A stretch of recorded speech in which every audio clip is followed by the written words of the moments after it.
All right, everybody, welcome to another episode of the Up and In Show. We are here on the purple couch at Cards and Culture, and I'm with my guy, Brandon, here. Yeah. Thank you so much for joining us, dude. Hey, thank you for having me, man. No problem. We were just talking about a little bit about what you do, and, I kind of want to give you the floor. You're a creator, and I feel like me introducing you doesn't even do any justice, because when we had our conversation about a week ago, I was like, dude, this is one of the most interesting dudes that I've met in a long time. So kind of introduce yourself to our listeners and let them know what you're about. All right. So first, my purpose in life is to create, connect, and inspire. So everything that I do is centered around that. So it kind of branches out to three parts: tech, entertainment, and community.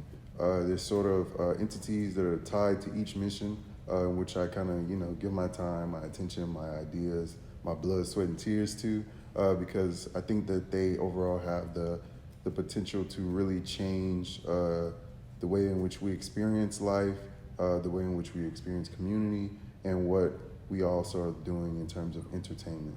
I can go through the list.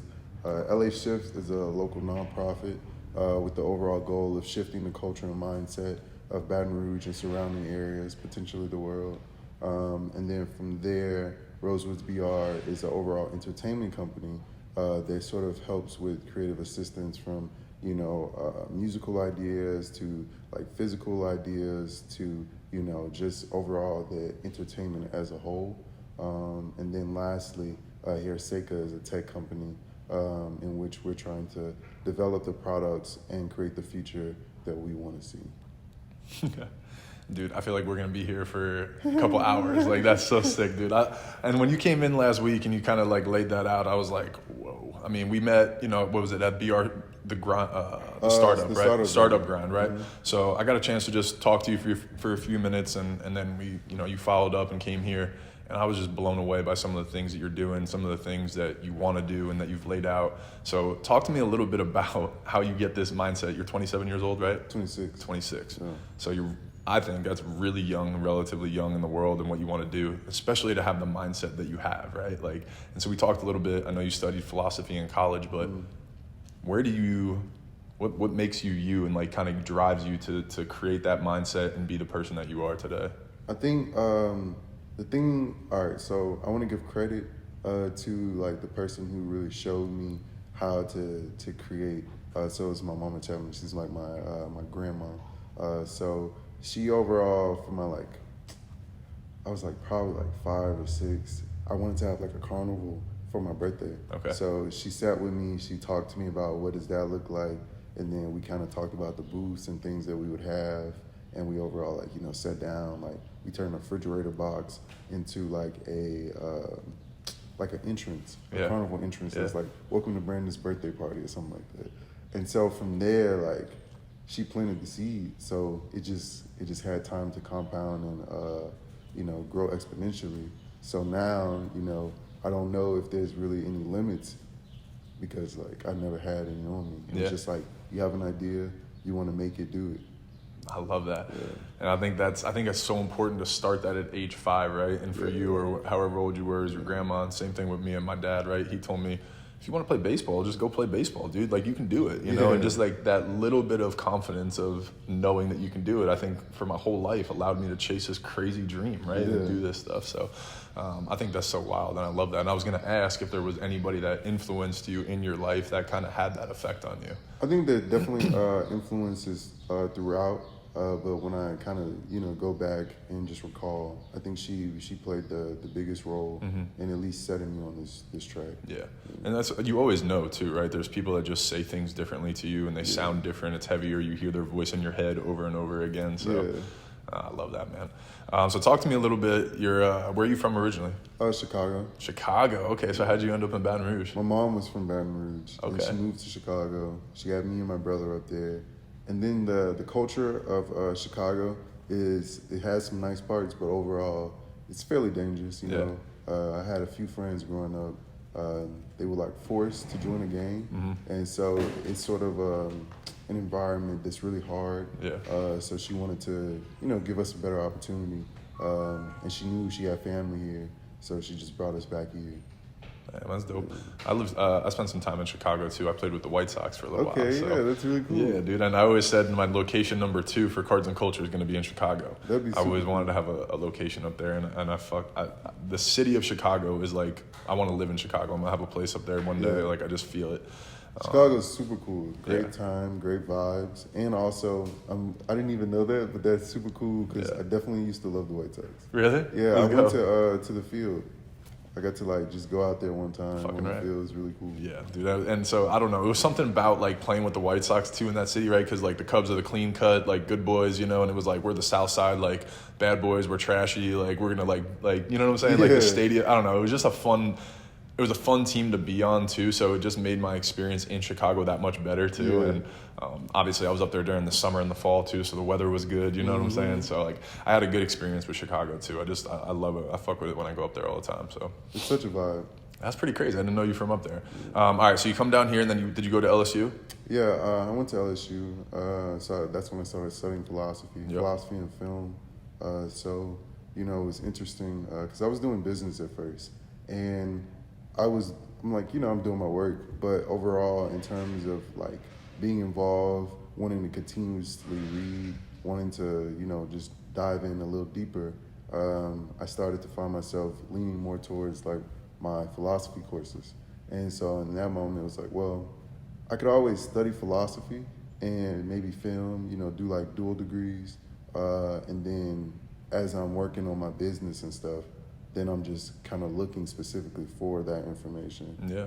So it was a trade-off for me, but I really like it because like it taught me so much. You know, it taught me about my system of logic, other people's system of logic, how to like understand where the gaps are. Even the idea, like there's a philosopher's name is Derrida. He studies. He created like it's called deconstruction. So he feels like everything can be broken down. So you know you can take an idea and you can break it down, and you just keep breaking it down, and you'll see that it doesn't really actually like stand on anything. So at that moment, you know, you can start potentially freaking out because you're like, this whole world that I'm living on, it's like, what's it built on? Right. But I think that in that, it actually allows a lot of freedom to say, you can really build and do, you know, what you want because once you get it to a certain point, you can really see the building blocks. And once you see that, you just manipulate them to build what you want to see. Yeah. Man, I love that. Philosophy is fascinating to me. It's so like, I took a philosophy class in college when I went back to school, and it just makes you think, and I just love thinking. I love thinking about thinking, and so like philosophy for me was like, right, that was my shit, right? Yeah. Let me ask you this, because when you were saying you like to read, you like to dive in more, and that's something that I like to do in my life, but it took me a while to really be okay with that, to be okay in my own skin, being a little different, being a little like more into knowledge and learning and analytics, you know, like analyzing things. What gave you the confidence to do that stuff at like an early age and go to school and study and like, and still be able to like, you mix in fashion and, you know, art and creating and stuff like that too?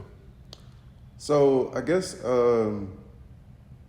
first, being a kid, you know, wanting to do things. Also, I spent a lot of time alone growing up just because like my mom had to work. Yeah. So I'd be with my grandma Okay. or my grandpa. And from there, like, you know, they're kind of old. Yeah. You know, so like they're not going to be freaking chasing me around if I'm Right. wanting to run and go do something. Right. So I found myself just really, you know, spending a lot of time observing, and I formed like an observant mindset where, you know, if I'm not actively like doing something, I'm sitting back just watching. And from sitting back and watching, you know, you pick up social cues, you learn social behavior, and in learning all of that, it kind of like just became a routine, I guess. So then when I started finding out about philosophy, it was like that missing piece and understanding the way you think isn't how other people think. Right. Yeah. That's dope.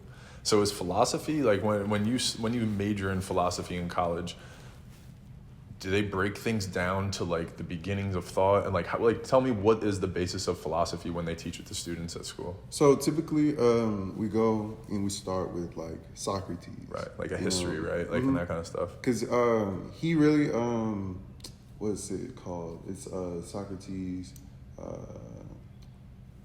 don't judge me right now. Because it's been a while since I was gonna say you've been out of school for a minute. It's all right. But there's an overall document that Socrates. It's about Socrates, but it was actually written by his disciple, his student. And so from there, Aristotle, he kind of wrote about him. It was actually Plato. All right, so Plato wrote about Socrates. Okay. And we don't know if Socrates is a fictional character or someone who exists because Socrates himself did not write anything.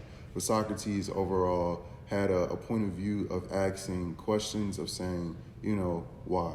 Right. And that question why opens up a lot of doors. Right. Right. So, if someone says, hey, you can't do that, and you ask why, well, now they have to then explain. Right. And upon them explaining, if they don't give an actual reason why, then it's kind of just them imposing their will. Right. So back to the sort of journey of what you might learn in school is that you start to see that this rhetoric and overall text creates a conversation in which now the rest of humanity is starting to join in on.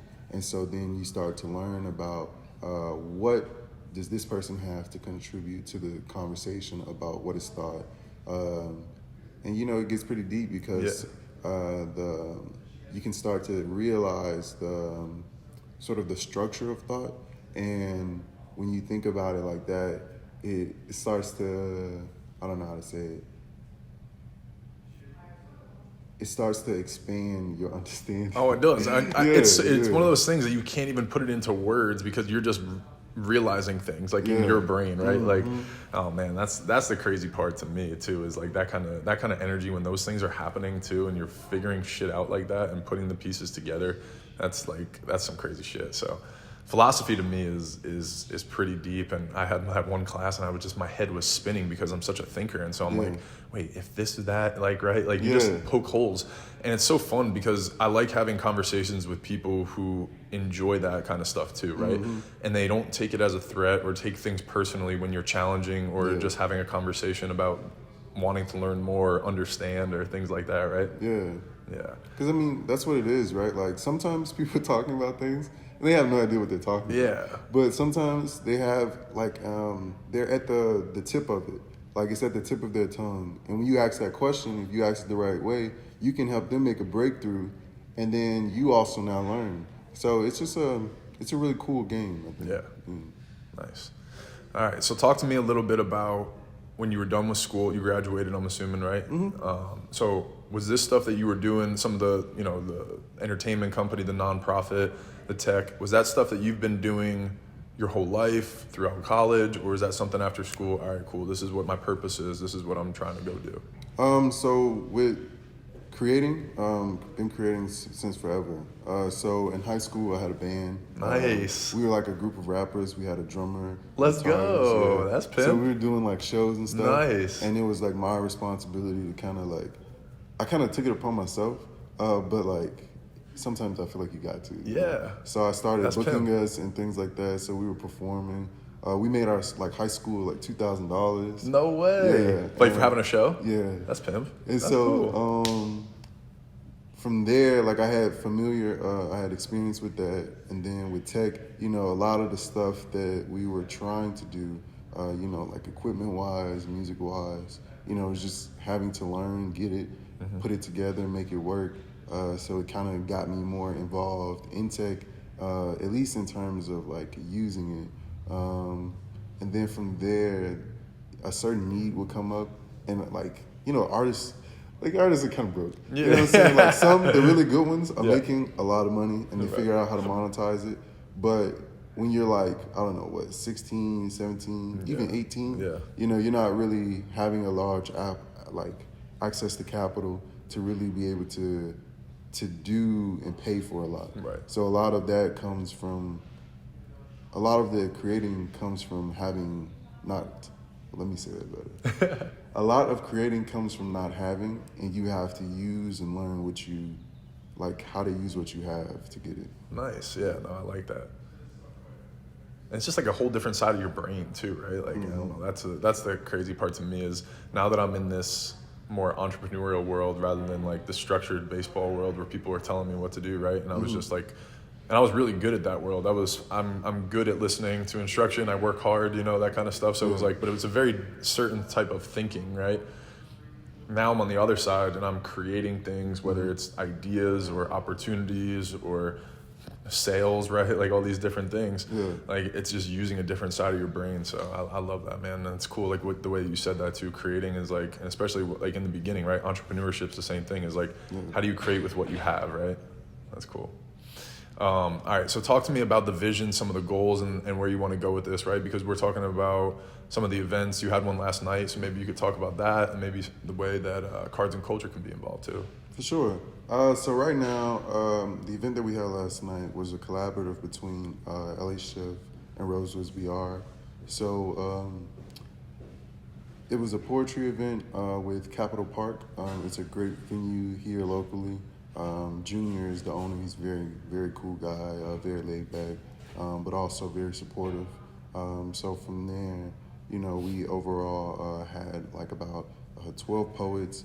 We had a intermission where we had like a guitarist, sort of play a solo. Yeah. And, it was just an overall vibe where people could come, experience poetry, meet new people, and just feel included in a really warm space. Dude, I know, and I dropped the ball hard. You told me about it last week, dude, and it sounds exactly up my alley. Everything that I want to do. I'm in this new world, right, of meeting new people, creating new spaces, and I'm actually freshly out of a relationship too. So it's like one of those things, right? You're trying to I'm not even saying just to find a woman, but just to like meet new people, right? Like go through different experiences. You're changing your ways of life. So I'm upset that I didn't get a chance to do it, but hopefully you guys do it there again, because the event looked really cool, and I want to go over there and do that and support you. But hopefully we can do some of those things here. Do you think the poetry would do well here? So I think poetry would do well here. I think also I'm really interested in more of like a I guess a showcase where there's like more like music-based artists. Cool. Because I think that it'd be super cool with all the colors and the atmosphere. I think you could probably get a lot of great content from that. Yeah, absolutely. That would be really cool. And one time we did an event here too. We can clear all this stuff out and use this as a stage too. So if you want to do that, we can put things up here. We can have a DJ too if you guys do want to do some music, like however you want to do it. We can multi-purpose this space for sure. That'd be really cool. Yeah. Tell me a little bit about the nonprofit stuff before we wrap up too. So with the nonprofit, what we typically do is it's a series of programs and activities. So one of the programs I created was a stimulus assistance program where we help the less fortunate receive their stimulus check, food stamps, and a cell phone. So how it kind of works together is your basic needs are food, like clothing and shelter. Well, we also donate clothes, so they also get clothes. So we overall created a short program. It lasted about 3 to 4 weeks, and it basically helped them get their stimulus, which would then provide them some money, help them get a cell phone, so now they could potentially have a way of acquiring, just a job potentially, because they could leave a number, but they could also use a stimulus to maybe get like a hotel or find a little rental space. We also help them get food stamps, so that now they're not really having to rely on the stimulus money to really feed themselves. And then from there, with the clothes, they now have some fresh clothes to potentially go to try to acquire a job. Yeah, dude. So that's an example of one of the programs that we've kind of done. It was successful. We have like 23 people. Nice. Let's see, we do like basketball tournaments, physical activities, really to keep people active and involved in the community. Dude, I love that too, because and the reason I wanted you to talk about that, and I love that in the way you always start talking about it, a couple of times that we have, people's basic needs. I think that goes underestimated, right? And then how that reflects in their behavior, their life, their choices, their opportunities, right? And so that, to me, that's really important. I think if we can all understand too, and it takes a lot of people, being uncomfortable and going into situations that they might not recognize all the time, right? but understanding that if people have basic needs, that their behaviors and their decisions are that much better, right? And so that's what I think you're providing. And that's why I think when you told me that the other day, I was like, dude, that's really profound, because you don't hear a lot of nonprofits doing stuff like that, you know, attacking from the roots. Usually it's people writing checks and being like, here it is, it's nice pretty donations, you know, all these things.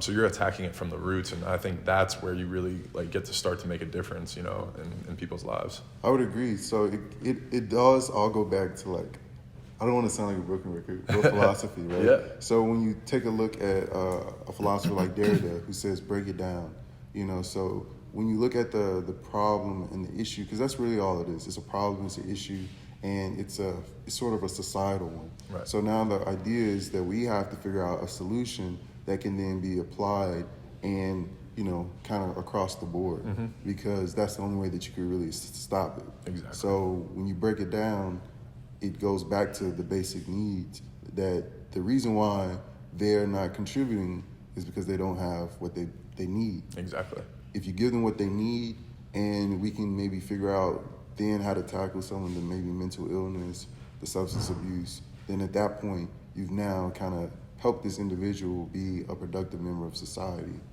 Yeah. And then when they're a productive member of society, right, we're all helping each other and connecting and evolving the human race. And that's where I think, you know, there's so many systemic issues, there's racism issues, you know, and all these things. And I think so many people fail to recognize where it starts from, right? And that's where we talk about systemic stuff. But this is like where you're helping provide those, you know, for people opportunities to help fix those things, you know, and we get ahead of the curve.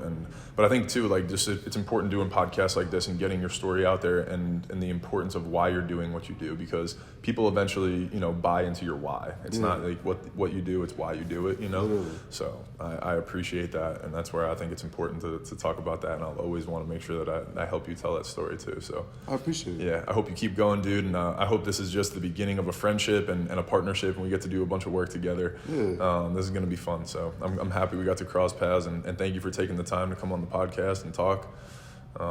Anything else we want to talk about, leave any of our listeners with, or anything where they can find you and the best places to reach out? So let's see. There's a lot of cool things in the works, but you can always stay tuned by following me on social media at AO Pari. Sometimes it's AO_Pari. Outside of that, you can follow Rosewoods BR. You can follow I got the shirt on too. _. He has on the St. Paul Michael Jordan tee. Ooh. Yeah. This is the Rosewoods BR. That's it. Yeah. Go follow. We're going to get some of those in Cards and Culture too, right? Maybe we're going to put like 4 or 5 different styles in maybe? Yeah, I think it's going to be great. I think it would definitely fit with the overall vibe. And also, you know, we can definitely maybe work on something specifically for Anthony. Maybe get his face on the tee or Let's something. go. Yeah. Get my face on the tee. You heard that, Kylie? That shit will sell. Yeah. Thank you, Brandon. I appreciate it. This was fun. So No problem, man. Appreciate you, man. All right, let's do it.